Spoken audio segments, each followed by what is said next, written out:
And tonight, protesters gathered in Columbia City, where they hosted a vigil for George Floyd. ABC 21's Carly Van Cleve was there tonight, and she shows us this report.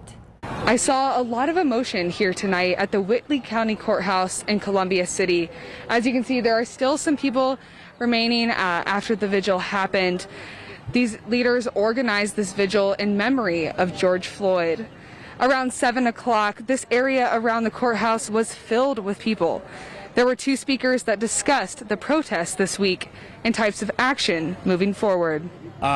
We obviously recognize that we're a largely white community, and our time is to learn about the issues and to mourn George Floyd and to move forward as a community together. We protect a lot of negative things in our society because we're too afraid to approach them. And when we stop doing that, we can get better so much faster. They also read the names of other people killed at the hands of police officers.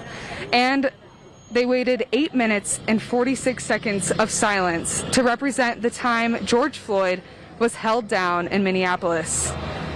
To end the vigil, a prayer and a poem were read.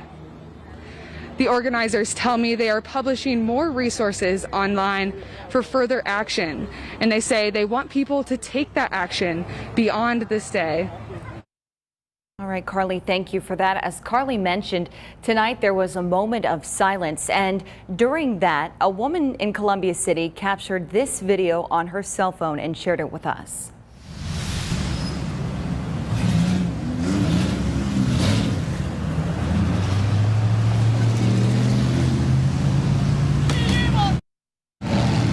As mourners and demonstrators gathered tonight, they held a moment of silence for nearly 9 minutes. The time investigators say a police officer kneeled on George Floyd's neck. You can see several pickup trucks driving around the square, Confederate flags waving and engines revving to drown out that moment. Someone can be heard yelling profanities. We spoke to a demonstrator. You heard from him. He was there to honor George Floyd and to speak out against racism. This is what he said about the interruption.